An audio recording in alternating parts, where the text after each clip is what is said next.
understood how they had arisen. A creepy old house and the natural tendency of small-town people to gossip and embellish the truth? Yup, the place must be haunted. From those roots, the rumors and stories had grown and spread. That hunter killed by the tree was weird, though. A tree dropped on the guy on a clear fall day a few years back and crushed the poor bastard 50 feet from the house. Tom had seen the guy, crushed and impaled by a branch. Ugh. Probably not ghostly, but certainly spooky. He stopped, setting the pitchfork against the wall of the foyer. The house inside looked much like the exterior, a frame of heavy timbers and beams, plaster walls, a grand house, really, not like any other farmhouse he'd ever seen. To his surprise, other than dust and cobwebs, the house had suffered little since Elizabeth and the boys left. A lone oil painting, a portrait of an older woman dressed in vintage clothing, hung on the back wall. Her face was narrow, pale, and homely, framed by gray hair, lips drawn tight and grim. She wore a black gown, drew up to a white pleated collar. Tom knew Elizabeth hated it, though she'd never said why. Elizabeth was the only ghost who haunted him here. She had left a year ago, but Tom still loved her. A one-sided affair that began as a childhood crush and lingered after she married his best friend, Alan MacKenzie. Elizabeth was the only reason he looked after the house. She'd never put it on the market, keeping alive a glimmer of hope that she might someday return. What if she did? He didn't have a chance with her, never had.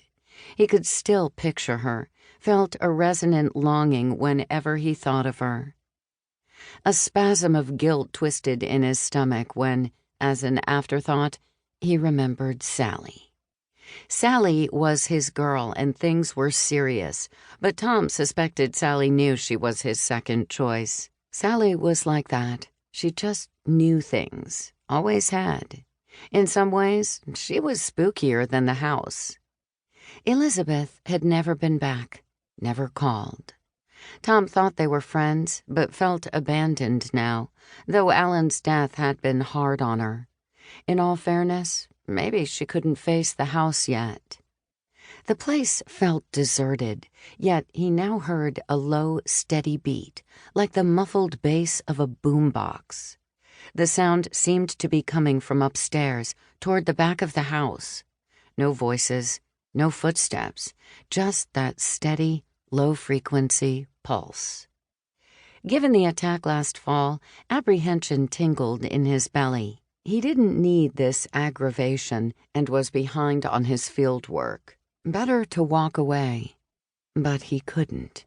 Curiosity and a sense of responsibility pushed him forward. As he crossed the foyer and started up the stairs, the clomp of his work boots on the maple floor echoed from the ceiling above. The pulsing noise continued, steady, deep. A heartbeat, he mused. What the hell was that sound? Must be a boombox. But where? It grew louder, seemed to emanate from everywhere, and sounded uncannily like a Pink Floyd song.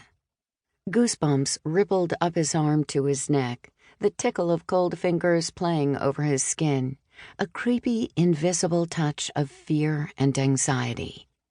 Tom hated this disquiet. He was no longer a child, and these were childish feelings. Dummy, he mumbled under his breath. Trying to relax, Tom pushed his feet forward, up the remaining stairs, creeping to the right along the hallway, glancing in each open door, seeing nothing.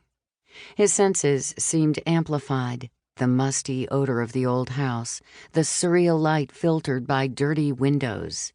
The creaks and scrapes of his boots on the plank floor were hollow, resonating about the house in sync with the undulating bass tone. The house itself stirred. The floorboards seemed alive with the subtle beat. Was he imagining that? Though unsure, his pulse quickened, his neck ran cold.